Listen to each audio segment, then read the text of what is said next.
الحمدللہ آج 24 جنوری 2021 کو قرآن کلاس نمبر 64 میں ہم انشاءاللہ تعالی سورۃ النساء کی ان آیات کو کور کریں گے جن کا تعلق اسلام کے قانون وراثت کے ساتھ ہے۔ آیت نمبر 11 اور 12 اسپیسیفکلی اور 2 اس کے ساتھ جڑی ہوئی ہیں اور ایک اینڈ میں۔ سورۃ النساء کی آیت نمبر 11 اور 12 اور اس کے ساتھ ملحقہ 13 اور 14 اور بالکل آخر میں جا کے آخری آیت 176 جو کلالہ سے متعلق ہے، اس کو ڈسکس کرنے سے پہلے تمہیداً میں کچھ ڈسکشن کرنا چاہوں گا تاکہ آپ کو ان چیزوں کی سمجھ آسانی کے ساتھ آ جائے۔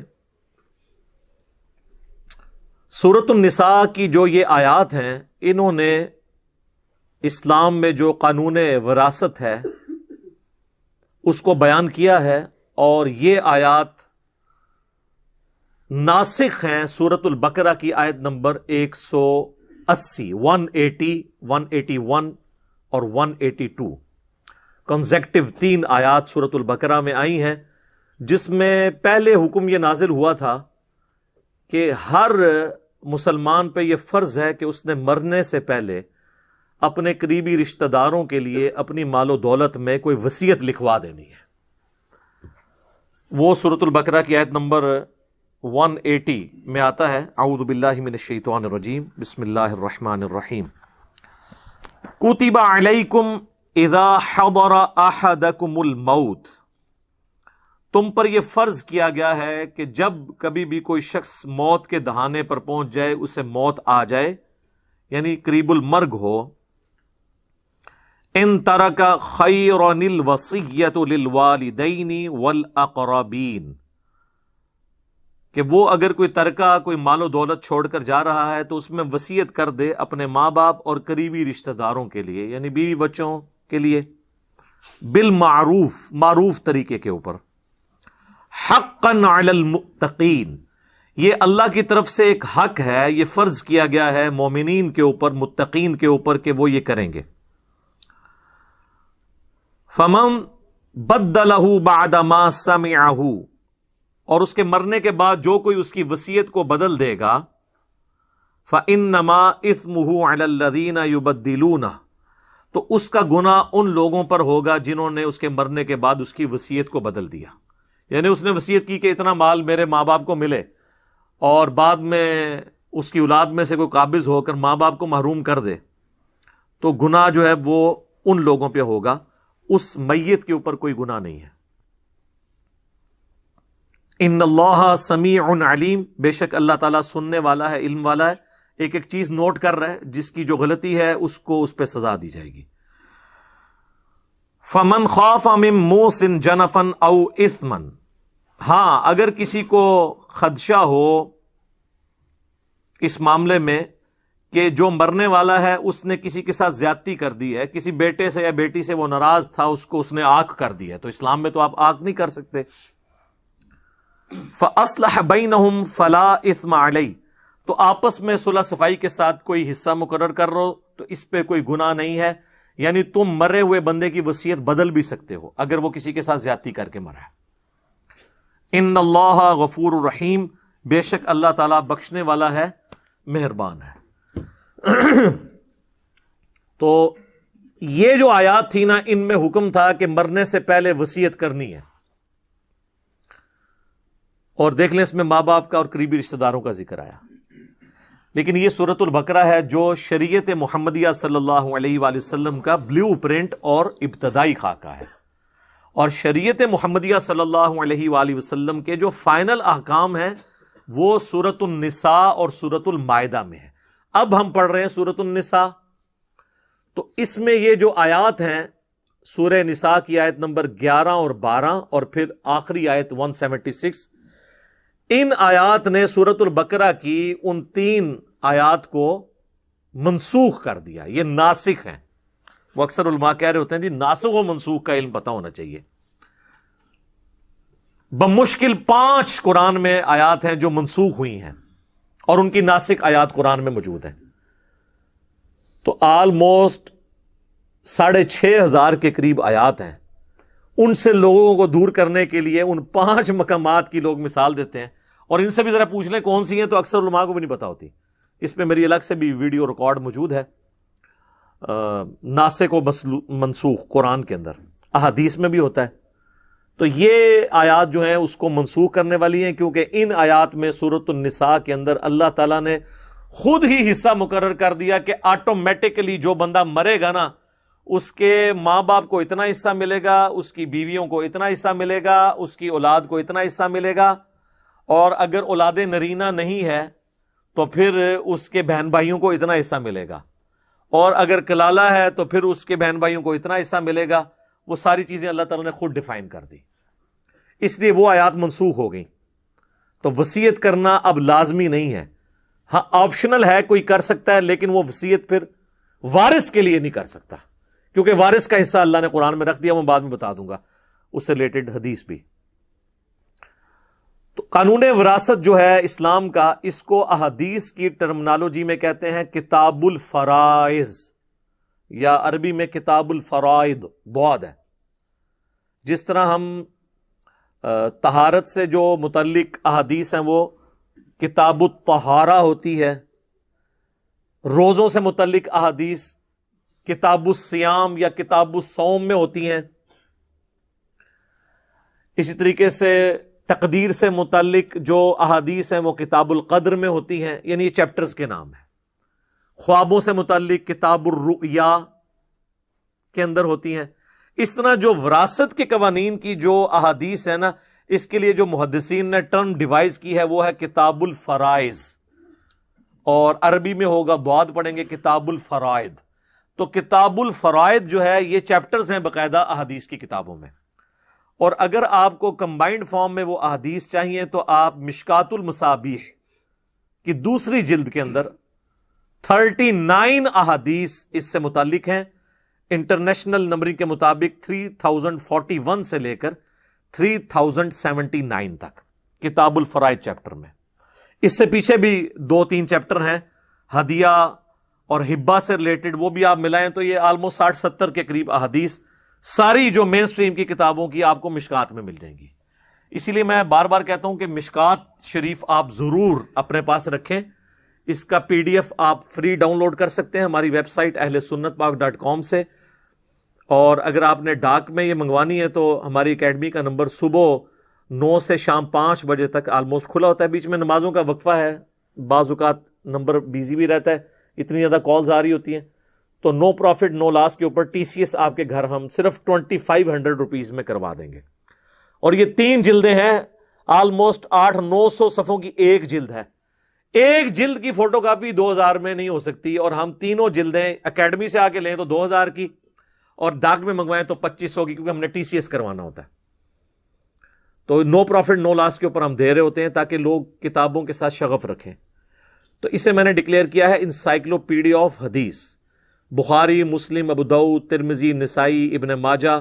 اس کے علاوہ بھی آلموسٹ کل 13 کتابوں کے نوٹس ہیں اہل سنت کی مین سٹریم کی مشکات المصابیح کے اندر. یوٹیوب پہ میری ایک ویڈیو بھی ہے انٹروڈکشن آف مشکات, وہ آپ دیکھ لیں تو میں نے کافی تفصیل سے اس پہ گفتگو کی ہے. تو یہ مشکات اگر آپ کے پاس آ گئی تو آلموسٹ تمام ٹاپکس پہ میجورٹی احادیث آپ کے پاس ایک جگہ پہ آئیں گی. اور یہ بہت بڑی خدمت ہے. آج سے آلموسٹ 700 سال پہلے امام ولی الدین تبریزی المتوفا 748 ہجری, اب یہ چل رہا ہے 1442 ہجری, تو آلموسٹ 8 سے 700 سال پہلے انہوں نے یہ کتاب لکھی ہے. پوری دنیا کے اندر یہ اہل سنت کے مدارس کے اندر تمام مکاتب فکر جتنے ان میں پڑھائی جاتی ہے. تو اس کے اندر آپ کو کتاب الفرائض چیپٹر میں وہ ساری احادیث مل جائیں گی انشاءاللہ تعالی. قانون وراثت کے کانٹیکسٹ میں 3 ٹرمنالوجیز, 3 اصطلاحات کو آپ سمجھ لیں. نمبر 1 ہے ہدیہ, یا اسے ہبہ بھی کہتے ہیں, اسے عطا بھی کہتے ہیں, اسے اردو میں تحفہ بھی کہتے ہیں. دوسری ٹرم ہے وصیت. وصیت یہ ہے کہ کوئی شخص یہ کہے کہ میرے مرنے کے بعد یہ فلاں کو مل جائے.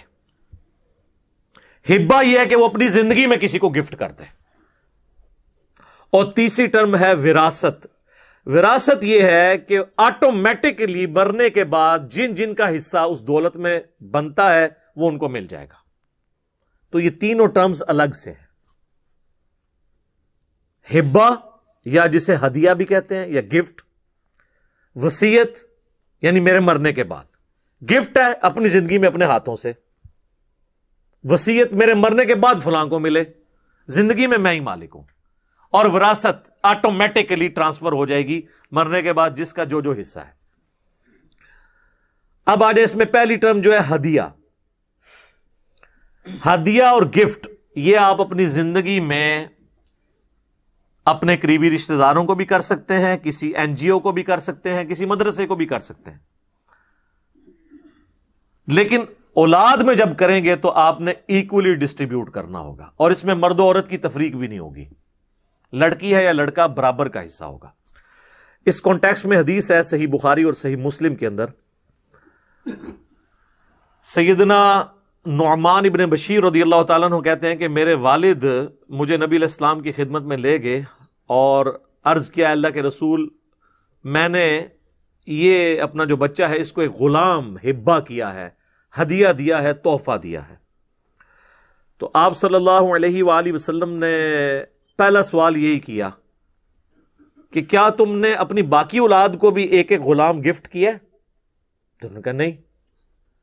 تو آپ نے فرمایا کیا تم یہ خواہش رکھتے ہو کہ تمہاری باقی اولاد بھی تمہارے ساتھ حسن سلوک کرے جس طرح یہ کرتا ہے؟ ان کا یا رسول اللہ جی, اپنے آگ لینے کے لیے تو ہر کوئی بندہ ہی تیار ہوتا ہے. تو آپ نے فرمایا کہ پھر تم باقی اولاد کو بھی ایک ایک غلام گفٹ کرو یا پھر اس سے بھی واپس لے لو. اور مسلم شریف میں تو یہاں تک الفاظ ہیں کہ انہوں نے عرض کیا اللہ کے رسول صلی اللہ علیہ وآلہ وسلم, میں آپ کو گواہ کرتا ہوں کہ میں نے اپنے اس لائق فائق بچے کو ایک غلام گفٹ کر دیا ہے. تو آپ نے فرمایا مجھے اس گناہ کے کام کے اوپر, اس ظلم کے اوپر مجھے گواہ نہ کرو جب تک تم باقی اولاد کو بھی اتنا حصہ نہیں دیتے ہو. اور یہ ہے گفٹ, ہدیہ, اپنی زندگی میں دینا. اس حوالے سے ایک اور حدیث ہے صحیح بخاری کے اندر کہ اللہ کے محبوب صلی اللہ علیہ وآلہ وسلم نے فرمایا کسی کو گفٹ دے کر واپس لینے والا ایسا ہی ہے جیسا کہ کوئی کتا قے کر کے اس کو چاٹ لے, اور ہمارے لیے ایسی بری مثال نہیں ہو سکتی. یعنی نبی علیہ السلام نے فرمایا کہ گفٹ کسی کو دے کے واپس نہیں آپ لیں گے, یہ حرام ہے. اس کو سپورٹیو حدیث وہ ترمذی اور ابو داؤد کی بھی ہے جو مشکات کے اندر بھی موجود ہے, اور یہ ساری حدیثیں آپ کو مشکات میں اس چیپٹر میں مل جائیں گی انشاءاللہ. کہ نبی علیہ السلام نے فرمایا کہ کسی کے لیے یہ حلال نہیں کہ وہ کسی کو گفٹ دے کے واپس لے لے, سوائے باپ کے کہ وہ اپنی اولاد کو کوئی گفٹ دے تو وہ واپس لے سکتا ہے, کیونکہ وہ الگ سے حدیث ہے سنن ابن ماجہ کے اندر کہ تو اور تیرا مال تیرے باپ کا ہے. باپ اگر اولاد کو گفٹ دیتا ہے نا تو واپس لے سکتا ہے, اور آپ کسی کو گفٹ دیں گے تو آپ واپس نہیں لیں گے, کیونکہ نبی علیہ السلام نے اسے کتے کی مثال بیان کیا اور کہا کہ یہ بری مثال ہے. لیکن یہاں پہ یاد رکھیے گا کہ ماں باپ اپنی اولاد کو آنکھ نہیں کر سکتے. اکثر ناراض ہو جاتے ہیں تو کہتے ہیں کہ وہ اخبار میں بھی اشتہار دے دیتے ہیں کہ جی میں اپنی ساری منقولہ غیر منقولہ فلاں, وہ پوری جوڈیشری کی لینگویج میں وہ لکھا ہوتا ہے, اس سے میں اپنی اولاد کو آگ کرتا ہوں. پاکستان کے قانون میں تو وہ چیز اسٹیبلش ہو جاتی ہے, لیکن اسلام میں کوئی باپ اپنی اولاد کو آگ نہیں کر سکتا, اس طریقے سے باقی رشتہ دار بھی, کیونکہ اللہ کے حکم کو توڑ نہیں سکتے نا. قطع رحمی تو آپ کر ہی نہیں سکتے, رحمی رشتوں کو کون کاٹ سکتا ہے؟ کوئی کتنا بھی نافرمان بیٹا ہو, باپ یہ تو نہیں کہہ سکتا یہ میری اولاد نہیں ہے. اور دوسرا مال و دولت تو اللہ کا دیا ہوا ہے, وہ اگلی نسل میں ٹرانسفر ہونا ہی ہونا ہے. کوئی ماں باپ اپنی اولاد کو آنکھ نہیں کر سکتے. باقی وہ جو ناراضگی کا سبب اولاد بنتی ہے ان کا وبال اس اولاد پہ ہوگا, دنیا میں بھی آخرت میں بھی, لیکن آپ اللہ کی حد کو توڑ نہیں سکتے. تو یہ آنکھ والا کام جو ہے نا بالکل حرام ہے. اور اسی طریقے سے کوئی شخص اپنی زندگی میں سب کچھ ہی کسی مدرسے کو گفٹ کر دے, کسی این جی او کو دے دے, نہیں. آپ اپنی زندگی میں گفٹ بھی کریں گے نا تو اپنے پورے مال کا 1/3 حصہ صرف گفٹ کر سکتے ہیں, اور یہ بھی زیادہ سے زیادہ ہے اور پسندیدہ نہیں ہے. ایک تہائی. اگرچہ اس میں ڈائریکٹ حدیث کوئی نہیں ہے، لیکن ایک اور حدیث ہے جو وصیت سے متعلق ہے، اس میں ایک تہائی کا ذکر ہے. اس کو دیکھتے ہوئے اکثر جو اہل سنت کے علماء ہیں ان کا یہی موقف ہے کہ آپ اپنا ایک تہائی سے زیادہ مال کسی کو گفٹ نہیں کر سکتے، اور نہ اپنی زندگی میں اپنے ہاتھوں سے وراثت تقسیم کر سکتے ہیں. یہ بھی بعض لوگ کہتے ہیں نہیں پچھو لڑیں گے میں آپ ہی ونڈ جاواں. نہیں، وراثت شروع ہی ہوتی ہے مرنے کے بعد. زندگی میں آپ کیسے بانٹ سکتے ہیں؟ آپ بانٹ کے سائڈ میں ہوئے، ایک بیٹا مر گیا، ہاں تو وہ اس بیٹے کو جو آپ نے دیا ہوا ہے وہ تو اس کا حق ہی نہیں تھا، اب الٹا اس کی دولت آپ کو ملے گی، تو آپ نے خود ہی اپنی دولت اس کو دے دی. نہیں، مرنے کے بعد وراثت شروع ہوگی، زندگی میں ہبہ ہوگا. اب وہ دوسری ٹرم اس کی طرف آ جائیں، وہ ہے وصیت. وصیت کے حوالے سے جامعہ ترمذی اور ابو داؤد میں حدیث ہے جو مشکات میں موجود ہے کہ اللہ کے محبوب صلی اللہ علیہ وآلہ وسلم نے فرمایا کہ اللہ نے اپنی کتاب کے اندر وارث کا حصہ رکھ دیا ہے، یعنی قرآن کے اندر. اب کسی کے لیے حلال نہیں کہ وہ اپنے وارث کے لیے کوئی وصیت کرے کہ یعنی یہ میرا بیٹا بڑا خدمت گزار ہے تو اس کو وہ حصہ تو ملے ہی ملے جو میرے مرنے کے بعد جائیداد میں سے ملنا ہے، اور کچھ میرا یہ فالتو جو چیز ہے یہ بھی اس کو ملے. نہیں، اس کو اتنا ہی ملنا ہے جتنا اللہ نے اپنی کتاب کے اندر رکھا ہے. تو وارث کے لیے وصیت نہیں ہو سکتی، وصیت ادر دین وارث ہوگی. مثلا کسی لے پالک بچے کو آپ وصیت کر سکتے ہیں کیونکہ وہ تو آپ کا حقیقی نہیں ہے، تو آپ کی وراثت تو نہیں اسے ملے گی. کسی این جی او کو کر سکتے ہیں، کسی ایسے رشتہ دار کو کر سکتے ہیں جسے وراثت میں حصہ تو نہیں ملنا لیکن اس نے آپ کی بڑی خدمت کی بڑھاپے میں، کوئی آپ کا خادم ہے، تو آپ اسے وصیت کر سکتے ہیں اور ایک تہائی تک کر سکتے ہیں. جو آٹومیٹکلی ملنا تھا نا کسی کو، اس سے بڑھ کر. اسی طریقے سے کسی کا بیٹا فوت ہو گیا تو اب پوتوں اور پوتیوں کو تو جائیداد میں حصہ نہیں ملے گا، تو دادا جو ہے اپنی زندگی میں اپنی بہو کے نام پہ، اپنے پوتے اور پوتیوں کے نام پہ ایک تہائی مال کی وصیت کر سکتا ہے اور گفٹ بھی دے سکتا ہے ایک تہائی مال. یہ ایک تہائی کا فگر اس حدیث سے ہے جو بخاری اور مسلم دونوں میں ہے. صحیح بخاری اور صحیح مسلم کی متفق علیہ حدیث ہے، یعنی دونوں کتابوں میں ہے. سعد ابن ابی وقاص رضی اللہ تعالیٰ عنہما کہتے ہیں کہ فتح مکہ کے موقع پر میں اتنا بیمار ہوا کہ مجھے یہ یقین ہو گیا کہ اب میں زندہ نہیں بچ پاؤں گا. حالانکہ وہ اس کے بعد بھی تقریباً آپ سمجھ لیں 45 سال تک زندہ رہے ہیں، اور 56 ہجری میں حضرت معاویہ کے دور میں سب سے آخری بدری صحابی جو فوت ہوئے وہ سعد ابن ابی وقاص ہے رضی اللہ تعالیٰ عنہما. تو اس زمانے میں علم غیب نہیں ہوتا تھا نا، بزرگوں کو تو پہلے ہی پتا چل جاتا ہے کہ اب مرنے والے ہیں. ان کو بھی پتا چل گیا تھا مرنے والوں لیکن نہیں مرے، اور اللہ کے نبی علیہ السلام ان کی عیادت کرنے ہیں اور آپ نے بھی نہیں فرمایا کہ تم کو نہیں مرنا. تو انہوں نے کہا یا رسول اللہ صلی اللہ علیہ وآلہ وسلم میری خواہش ہے کہ میں اپنا سارا مال جو ہے نا وہ ہدیہ کر دوں کسی نیکی کے کام میں، کیونکہ میری تو ایک ہی بیٹی ہے. ان کے ذہن میں ہوگا اس کی تو شادی ہو جانی ہے، اس کو کیا دولت کی ضرورت ہے. تو آپ صلی اللہ علیہ وآلہ وسلم نے فرمایا، انہوں نے پوچھا یا رسول اللہ اجازت ہے؟ آپ نے فرمایا لا، نہیں. حالانکہ نبی علیہ السلام کی مبارک زبان سے لا کا لفظ نہیں نکلتا تھا. بہت ہی کم مواقع پہ ایسا ہوا ہے کہ آپ نے لا کا لفظ بولا ہے جہاں بہت ضرورت پڑی ہے، اور ان میں سے ایک موقع یہ تھا. انہوں نے کہا یا رسول اللہ صلی اللہ علیہ وآلہ وسلم 2/3 مال کر دوں؟ فرمایا لا، یہ زیادہ ہے. کہا آدھا مال؟ فرمایا لا. پھر کہا 1/3. تو آپ نے فرمایا یہ بھی زیادہ ہے لیکن اس کی میں تمہیں اجازت دیتا ہوں. تو اس سے پتا چلا کہ وصیت، ہبہ، یہ ساری چیزوں میں یہ بنیادی حدیث یہ ہے بخاری اور مسلم کی کہ 1/3 سے زیادہ نہیں کرنا. سارا کچھ ہی دے کے چلے جائیں گے تو پچھڑوں کو کیا ملنا ہے. اور یہی بات آپ علیہ السلام نے کی. آپ نے فرمایا صلی اللہ علیہ وآلہ وسلم کہ انسان جو کچھ اپنی بیوی بچوں پہ خرچ کرتا ہے حتیٰ کہ ان کے منہ میں لقمہ بھی ڈالتا ہے، یہ بھی اللہ کے حضور نیکی ہے. سعد بن ابی وقاص کو فرمایا. اور پھر فرمایا آپ صلی اللہ علیہ وآلہ وسلم نے کہ اپنی اولاد کے لیے کچھ چھوڑ کر مرو، یہ اس سے بہتر ہے کہ تمہارے مرنے کے بعد وہ لوگوں سے مانگتی پھرے. اور جو تم اپنی اولاد کے لیے بھی چھوڑ کے مرو گے نا تو وہ ثواب ہے.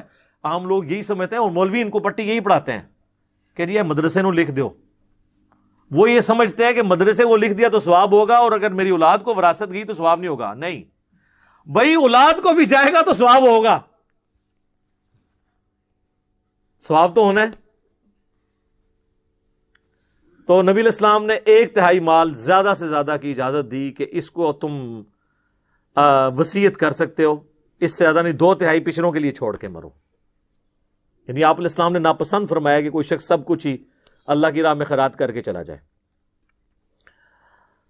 اچھا، اب یہ جو وراثت ہے یہ تقسیم ہوگی. جو مرنے والا شخص ہے اس کا قرضہ پہلے اتارا جائے گا، اس کے بعد جو اس نے وصیت کی ہے وہ دی جائے گی. باقی جو مال بچ جائے گا نا وہ آپ نے پھر ورثاء میں تقسیم کرنا ہے اس طریقے پہ جو سورہ النساء کی آیت نمبر 11 اور 12 اور 176 میں آیا. اور کچھ تفصیلات بخاری اور مسلم اور باقی حدیث میں آئی جو مشکات کی دوسری جلد میں کتاب الفرائض چیپٹر کے اندر موجود ہے. لیکن پہلے قرضہ اتارنا ہے اور وصیت کو پورا کرنا ہے. اس کے بعد اکثر غیر مسلموں کی طرف سے بھی اعتراض کیا جاتا ہے کہ یہ جو قانون وراثت قرآن میں آیا نا، اس کی اگر آپ پوری کیلکولیشن کریں تو وہ 100 کا عدد پورا نہیں آتا. یعنی آپ اس کو اتنا دے دیں، اس کو اتنا دے دیں، اس کو اتنا دے دیں، تو ہونا تو چاہیے وہ ساروں کو جمع کریں تو 100 پورا ہو جائے. بعض جگہ پورا بھی ہو جاتا ہے، بعض جگہ نہیں ہوتا. تو کہتے ہیں کہ وہ تو یہ تو میتھمیٹیکل ایرر ہے قرآن کے اندر، نعوذ باللہ. تو ان کو پتہ نہیں ہے کہ اسلام کا سورس آف نالج صرف قرآن نہیں ہے بلکہ سنت بھی ہے. جو چیزیں قرآن میں تفصیل سے نہیں آئیں وہ سنت کے اندر یعنی صحیح الاسناد حدیث کے اندر آئی ہیں. چنانچہ اس میں ایک بنیادی حدیث ہے جو بخاری اور مسلم دونوں کے اندر ہے. نبی صلی اللہ علیہ وآلہ وسلم نے فرمایا کہ مقررہ حصہ مستحقین کو دینے کے بعد جو بچ جائے تو وہ سب سے قریبی مرد رشتہ دار کا ہے. یعنی آپ نے جائیداد تقسیم کی اور کچھ بچ گئی، اس تقسیم کے بعد بھی جو اللہ نے مقرر کی ہے تو سب سے قریبی جو مرد رشتہ دار ہے اس کو ملے گا. یعنی چچا اور تایا یا چچا اور تایا کی اولاد. اس کانٹیکسٹ میں ایک اور سپورٹیو حدیث ہے جو بخاری اور مسلم دونوں میں ہے کہ بھتیجا اور بھانجا تمہارے خاندان اور قوم میں شمار ہوگا. چچا اور تایا فوت ہو گئے ہیں تو فرسٹ کزن جو ہے نا ان کو جائیداد چلی جائے گی. اور ایک اور ایشو اسی سے ریلیٹڈ ہے، وہ بخاری اور مسلم دونوں میں حدیث ہے. نبی علیہ السلام نے فرمایا کہ مسلمان کسی کافر کا وارث نہیں ہوگا اور کوئی کافر مسلمان کا وارث نہیں ہوگا. یعنی اگر کسی کی اولاد کافر ہو گئی ہے اور دین چھوڑ گئی ہے، اب اس کو اپنے باپ کی جائیداد سے کچھ نہیں ملے گا. اور ایک اور کریٹیکل حدیث ہے جو جامعہ ترمذی میں ہے کہ قاتل مقتول کا وارث نہیں ہے. یہ اکثر آپ سنتے ہیں نا ٹی وی پہ بھی کہ اولاد نے جائیداد کی خاطر باپ کو مار دیا. تو جامعہ ترمذی میں حدیث ہے، مشکات میں بھی ہے کہ قاتل اپنے مقتول کا وارث نہیں ہو سکتا. سگا بیٹا بھی ہے، قرآن میں حصہ موجود ہے. اب قرآن میں تو یہ بات نہیں لکھی ہوئی تھی لیکن قرآن کے یہ خلاف نہیں ہے کیونکہ قرآن میں یہ بھی نہیں لکھا ہوا کہ جو قاتل ہے وہ مقتول کا وارث ہوگا. اکثر لوگ کہتے ہیں جی قرآن کے خلاف ہو گیا، جی قرآن میں تو ہے کہ اولاد کو ملے گا. خلاف تب ہوگا جب 180 ڈگری سٹیٹمنٹ ہوگی. تو قرآن میں کہیں لکھا ہوا ہے کہ قاتل جو ہے وہ اپنے مقتول کا وارث ہو سکتا ہے. وہ کہتے ہیں نہیں لکھا تو نہیں ہوا لیکن انڈرسٹوڈ ہے. نہیں، انڈرسٹوڈ نہیں ہوتا. وہ ترمذی میں حدیث ہے اور لاجیکل ہے، ورنہ تو سارے ایک دوسرے کو چکیاں بن گئے تھے، جداد مالک ہو جان گے. تو یہاں پہ لوگ جداد ہتھیانے کے لیے قتل نہیں کر دیتے. تو جو قاتل ہے نا، وہ جس کو قتل کر رہا ہے نا، چاہے اس کا بیٹا ہے، اس کا بھائی ہے، وہ اس کی جداد میں سے اسے 0 سزا تو اس نے دنیا اور آخرت میں بھگتنی ہے، جداد نہیں اسے ملے گی. اسی طریقے سے صحیح بخاری میں حدیث ہے کہ بیٹی کے لیے آدھا حصہ ہے اور پوتی کے لیے 1/6 ہے. اگر جو مرنے والے کی سچویشن ایسی ہے کہ وہ اس کے ماں باپ بھی نہیں تو اس طریقے سے آگے بھی ٹرانسفر ہوگی. اچھا، یہ میں وراثت کے قوانین کے حوالے سے آپ کو بتا دوں کہ پیٹ مسائل جو قرآن میں آئے نا اس پہ تو ہے اتفاق. باقی چھوٹی موٹی ڈیٹیلز کے اندر اہل سنت کے اندر بھی اختلاف پایا جاتا ہے اور سنی شیعہ کنفلکٹ میں بھی اختلاف رائے موجود ہے. لہٰذا ان مسائل میں زیادہ الجھنے کی ضرورت نہیں ہے. جو آپ کو بہتر رائے لگتی ہے نا وہ آپ کر لیں. اصل جو چیز پوری کرنے والی جو بنیادی باتیں ہیں وہ وہی ہیں جو قرآن کے اندر آئی ہوئی ہیں. باقی چیزوں کو اللہ تعالیٰ نے خود اجتہاداً چھوڑ دیا ہے. جو بھی بیٹر سچویشن ہوگی اس کے مطابق عمل کر لیا جائے. اسی طریقے سے میرے بھائیوں جو ابو داؤد میں ایک اور حدیث ہے کہ ماں نہ ہو تو دادی کے لیے 1/6 حصہ ہوگا. تو دادی کو وراثت مل جائے گی. دادے کی وراثت پوتے تک نہیں آتی لیکن پوتا اور پوتی کی وراثت چلی جاتی ہے ادھر تک. اب کسی کے دماغ میں ہے کہ ایسا کیوں ہے, تو قرآن میں اس کا ذکر آ جائے گا انہی آیات میں کہ اللہ بہتر جانتا ہے کہ کون کس چیز کا زیادہ حقدار ہے. مورل لاز جو ہے نا وہ ہوتے ہیں ریویلڈ نالج, وہی کے علم سے. آپ اپنے سوشل لاز بنا سکتے ہیں جو اس اعتبار سے ٹریفک کے قوانین بھی بنا لیں, لیکن جو مورل ویلیوز ہیں نا یہ اللہ نے بتانی ہے. ورنہ تو مرد کوئی قانون بنائیں گے تو وہ مردوں کو ڈومینیٹ رکھیں گے, عورتیں کوئی قانون بنائیں گی تو عورتوں کو ڈومینیٹ رکھیں گے. یعنی اگر مردوں کے اختیار میں ہوتا تو یہ حدیث وہ اپنے بارے میں کر لیتے. جو حدیث ہے سنن نسائی میں کہ جنت تیرے ماں کے قدموں کے پاس ہے, تو مردوں پہ ہوتا تو وہ کہتے ہیں نہیں باپ کے قدموں کے پاس ہے. ٹھیک ہے, تو یہ ڈیفائن انہوں نے نہیں کرنا, بلکہ جس طرح بخاری مسلم میں ایک اور حدیث ہے کہ ایک صحابی نے کہا مجھ پہ سب سے زیادہ حق کس کا ہے, میری حسن سلوک کی سب سے زیادہ حقدار اس روئے ارض پہ کون ہے؟ فرمایا تیری ماں. دوسری بار پوچھا فرمایا تیری ماں. تیسری بار پوچھا فرمایا تیری ماں. چوتھی دفعہ فرمایا تیرا باپ. تو وومن رائٹس اسلام نے اس حوالے سے دی ہیں کہ ماں کا 3 گنا زیادہ حق ہے اپنی اولاد پہ ایز کمپیئر ٹو باپ کے. اب مردوں پہ ہوتا تو انہوں نے 3 اپنے رکھنے تھے اور 1 ماں کا, یا بہت کوئی زور لگاتے تو برابر برابر رکھ لیتے. تو مورل لاز کس نے بتانے ہیں؟ اللہ نے, جو کریٹر ہے. اب میرے بھائیوں جو وراثت کی آیات ہیں ان کو ہم ڈسکس کرتے ہیں, لیکن میں ایک بلو پرنٹ آپ کے سامنے رکھ دیتا ہوں اوورال ان آیات کا, تاکہ آپ کو پتا چل جائے بنیادی قانون جو اس کے اندر بیان ہوا ہے کہ میجورٹی کیسز میں یہی ہے کہ مرد کو 2 حصے ملے گا وراثت کا, عورت کو 1. اور اس میں حکمت یہ ہے کہ عورت نے تو شادی ہو کے دوسری جگہ جانا ہے, ادھر سے بھی اس کو حصہ ملنا ہوتا ہے, اور مرد نے چونکہ خاندان کے معاملات چلانے ہوتے ہیں, عورت نے تو باہر جا کے کام کر کے تو نہیں سارے معاملات چلانے ہوتے ہیں. یہ بنیادی اصول ہے کہ زیادہ تر کیسز میں 99% کیسز میں, کہیں پہ برابر بھی ہو سکتا ہے, وہ ایکسیپشنل کیسز ہیں کہ مرد کو 2 حصے ملیں گے, اور یعنی لڑکے کو 2 حصے اور لڑکی کو 1. اور زیادہ تر کیسز میں اسی طریقے سے کیس بنے گا کہ ماں باپ بھی کسی کے ہیں مرنے والے, اولاد بھی ہے, تو ماں کو 1/6 1/6, باپ کو بھی 1/6, لیکن بیوی کو 1/8 اس کو کم ملے گا. اور اگر 1 سے زیادہ بیوی ہیں تو 1/8 ہی ان میں ڈیوائڈ ہوگا. یہ نہیں ہے کہ ہر بیوی کو الگ الگ 1/8 ملے گا, نہیں, 1/8 ہے.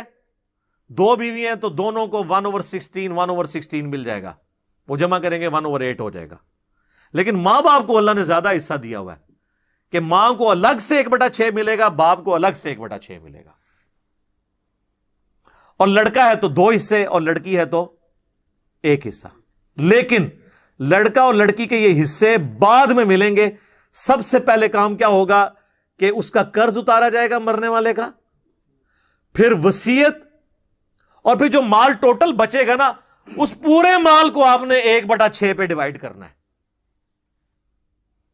تو حصہ بنے گا ماں کا اور اتنا ہی باپ کا, اور پورے مال کو 1/8 سے ڈیوائڈ کرنا ہے, یعنی 1/8 کرنا ہے اس کا, ڈیوائڈ کریں گے 8 کے اوپر, ملٹیپلائی بائی 1/8 ہوگا. ریاضی دی غلطیاں نہ کرنی شروع کر دینا.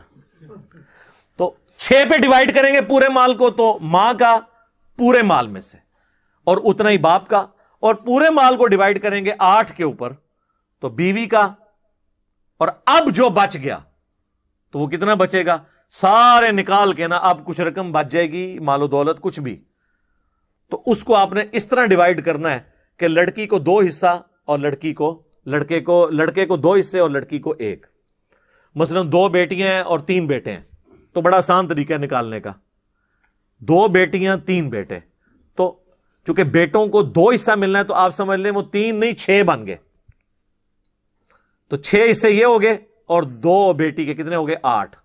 تو جو مال بچ گیا اس کو 8 پہ ڈیوائڈ کریں گے, جو رقم نکلے بیٹی کو اتنی اور جو رقم نکلے اس سے ڈبل بیٹوں کو. تو یہ آسان طریقہ ہے کیلکولیٹ کرنے کا.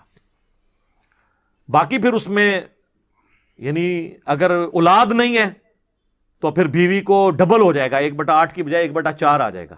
اور اس طریقے سے بیوی مری ہے تو خاوند کو ملے گا 1/4, اور اگر اولاد نہیں ہے اس کی تو پھر خاوند کو ڈبل ملے گا, آدھا. تو یہ اس کی باریکی ہیں, وہ انشاءاللہ ساتھ ساتھ کور میں کر دوں گا. میں آپ کو نومیریکل کے طور پر ایک مثال بیان کر دیتا ہوں کہ سپوز ایک بندہ 10 لاکھ روپے کا مال و دولت چھوڑ کر مرا ہے. اس کی جیولری, اس کی جائیداد, زمینیں ملا کے اس کی ٹوٹل مالیت 10 لاکھ ہے. اچھا اکثر لوگ فون کر کے پوچھ رہے ہوتے ہیں جی مکان ہے جی کس طرح تقسیم کریں. سر دنیا کوئی فارمولہ نہیں مکان نو تقسیم کرنے دا کہ اینیاں اٹاں فلانے نو دے دو. مکان ہے تو اس کو لیکویڈیٹ کریں. وراثت کے مسائل ہمیں لوگ آگے پوچھتے ہیں, میرے بھائی ہم آپ کو اصول بتائیں گے. اب وہ کام آگے تو پراپرٹی ڈیلر کا کام تو ہم نے نہیں کرنا. آپ کو یہ تو بتا سکتے ہیں شادی کرنا سنت ہے اور یہ کوالٹیز لڑکے اور لڑکے میں ہو, رشتہ تو آپ کو ڈھونڈ کے نہیں دے سکتے. تو یہاں پہ بھی یہ آپ نے خود کرنا ہے. جو بھی دولت ہے اس کو آپ یہ سپوز کر لیں کہ آپ نے اس کو لے کے آنا ہے پیسوں کی فارم میں, اس کے بعد ہی تقسیم ہوگی نا. یہ تو ہو ہی نہیں سکتا کہ آپ کہیں جی اتنی دکانیں 3 میں انہوں دے دیا 2.5 انہوں دے دیا. بھائی قیمت جب تک نہیں لگوائیں گے کیسے پتا چلے گا؟ ایک دکان کی ہو سکتا ہے اس کی ایک دکان 3 سے زیادہ مہنگی ہو, تو بہتر ہے کہ ساری جائیداد کو بیچیں.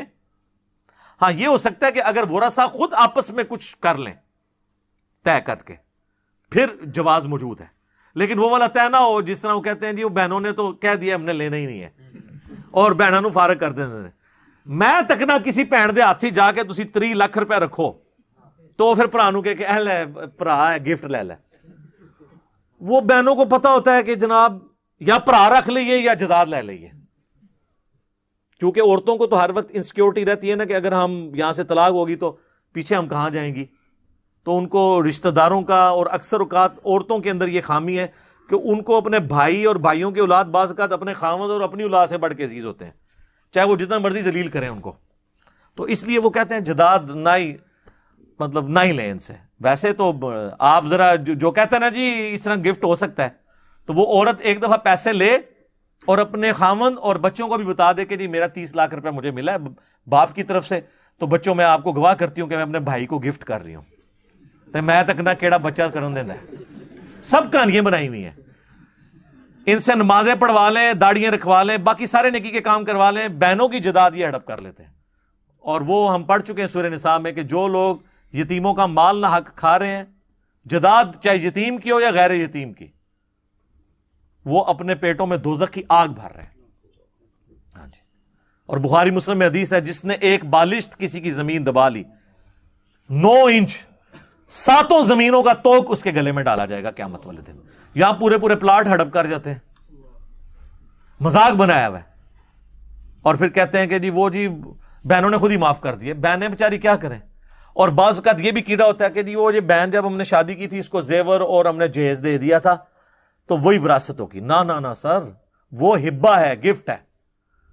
وراثت تو مرنے کے بعد ہوتی ہے, اس کا وراثت سے کوئی تعلق نہیں ہے. وراثت تو آپ کو دینی ہوگی. اور کئی اس سے زیادہ ہوشیار بنتے ہیں نا, تو وہ مطلب اپنی زندگی میں ہی نا وہ جو ماں باپ ہے نا وہ اپنے بیٹوں کے نام کر کے نا جائیداد, اور بیٹیوں کہتے ہیں کہ تنو اینا سی زیور پاتا ہے جہیز تو تسی تو وراثت نہیں لبنی. تو اب مجھے بتائیں بچیوں نے کیا ماں باپ کو کیا کہنا ہے؟ زیادتی کر رہے ہوتے ہیں. ہمارے پاس تو کئی ایسے نیک سیرت لوگ بھی آئے کہ انہوں نے کہا کہ جی ہمارا باپ اس طرح ہماری بہنوں کو محروم کر گیا تھا, لیکن ہم چاہتے ہیں کہ اپنے باپ کو اس عذاب سے بچائیں جو آخرت میں وہ بھگت رہا ہوگا. تو اب مرنے کے بعد ہم بہنوں کو جائیداد دے دیں, تو میں کہتا ہوں بالکل ضرور دیں. اور کئی لوگ کہتے ہیں جی خود بھگتیں گے, ہمارا تو کوئی قصور نہیں ہے. تو پھر میں ان کہتا ہوں لعنت ہے تیری اولاد ہونے کے اوپر کہ جس باپ نے اتنی محنت سے کمایا تیرے لیے, اور کمایا اس نے تھا اور تجھے دے کے چلا گیا, اور تو اس کے کمائے ہوئے سے اس کی بچیوں کو دے کر اس کو آخرت کے عذاب سے بچانے کے لیے تیار نہیں ہو رہا, تو لعنت ہے تیرے اوپر. تو کیسی اولاد ہے کہ تو نے کمایا بھی نہیں, کمایا تیرے باپ نے تھا, تجھے گفٹ کر گیا, غلط کام کر گیا, اور اب تو اپنے باپ کو عذاب سے بچانے کے لیے اپنے باپ کا مال ہی اسی کی اولاد کو دینے کے لیے تیار نہیں ہو رہا. تو یہ بھی لوگ کرتے ہیں. تو انسان کو غور کرنا چاہیے کہ وہ صرف چند ایک رسومات تک دین کو فالو کر رہا ہے، کیا وراثت کے قوانین میں بھی اس نے دین کا کوئی حصہ رکھا ہوا ہے، یا اس کو اسی طریقے سے چھوڑ دیا. تو اب سپوز کوئی بندہ 10 لاکھ روپے چھوڑ کر مرا ہے، 2 لاکھ اس پہ قرضہ تھا، باقی کتنے رہ گئے؟ 8 لاکھ. 1 لاکھ کی اس نے کوئی وصیت کی ہوئی تھی کسی این جی او کے لیے، مدرسے کے لیے، کسی غریب آدمی کے لیے. باقی کتنے رہ گئے؟ 7 لاکھ. اب یہ جو 7 لاکھ بچا ہے نا، اس کو آپ سیدھا 8 کے اوپر ڈیوائڈ کریں گے اور جو نکلے گا سیدھا اس کی بیوی کو جائے گا. وہ بن رہا ہے 87,500. اور اگر 2 بیوی ہیں تو 87,500 کو 2 پہ ڈیوائڈ کر کے دونوں کو آدھا آدھا دیں گے. اور یہ پورا مال 7 لاکھ، اس کو دوبارہ سے آپ نے ڈیوائڈ کرنا ہے 6 کے اوپر. تو یہ بنے گا 1,16,667. 667. بیوی کا تو بنا تھا 87,500، یہ بنا 1,16,667. 667 زیادہ. تو اتنا ہی ماں کو، اتنا ہی باپ کو. ماں کو بھی دے دیا، باپ کو بھی دے دیا، بیوی کو بھی دے دیا. تو اب جو 7 لاکھ میں سے آپ بیوی کا بھی نکال دیں، ماں کا بھی نکال دیں، باپ کا بھی نکال دیں، جو باقی بچے گا نا وہ اب اولاد میں تقسیم ہونا ہے. اگر 2 بیٹے 1 بیٹی ہے تو ہم یہ سمجھ لیں گے کہ 2 نہیں 4 ہیں، کیونکہ بیٹے کو ڈبل ملنا ہے. تو 4 اور 1 بیٹی 5. 5 پہ ڈیوائڈ کریں گے تو جو رقم آئے گی نا وہ آپ دے دیں گے اس کی بیٹی کو، اور اتنی رقم ڈبل کر کے، یعنی 2 دفعہ بیٹے 1 بیٹے کو اور 2 دفعہ دوسرے بیٹے کو. یہ سمپل ہے. باقی میں نے آپ کو ایک جنرل پورا ایک بلیو پرنٹ کلیئر کر دیا. سورہ نساء کی آیت نمبر 11 اور 12 ہم جلدی سے کور کر لیتے ہیں، اور کلالہ والی آیت جو آخری ہے 176 اس کو بھی. باقی جب وراثت کے اس طرح کے ایشو آئے نا تو خود کاپی پینسل لے کے بیٹھنے کی بجائے کسی سمجھدار بندے سے رابطہ کریں، کسی عالم دین کے پاس چلے جائیں اور صرف اس پہ بھی رلائے نہ کر لیں. اس کو کہیں بتائیں کہاں لکھا ہوا ہے، کس طریقے سے ڈیوائڈ ہوگا. اور یہ فون پہ نہیں یہ مسئلے حل ہوتے ہیں. اکثر لوگ فونوں کے چکر میں پڑے ہوتے ہیں، فون پہ نہیں پتا ہوتا. اب فون پہ کیسے پتا ہے کسی پہ کیا قرضہ ہے؟ کئی لوگ مسائل پوچھتے ہیں، وہ آدھی بات بتاتے ہیں، آدھی بتاتے نہیں ہیں. فون پہ نہیں ہے، ریٹن میں فتویٰ مانگا جاتا ہے، اور اس میں سارے سٹیک ہولڈر موجود ہوں. یہ نہ ہو کہ آپ غلط بیانی کر رہے ہو. تو ہماری اکیڈمی میں لوگوں کے فون آتے رہتے ہیں، جی یہ تقسیم کر دیں. جی وہ میرے بھائی پوری دنیا میں اور کوئی جگہ نہیں ہے. وراثت کی تو چیزیں وہ ہیں جو قرآن کے اندر آئی ہیں، اس میں تو اختلاف ہی کوئی نہیں ہے. اس میں تو حنفی شافی والا مسئلہ ہی نہیں وراثت کے قوانین کے اندر.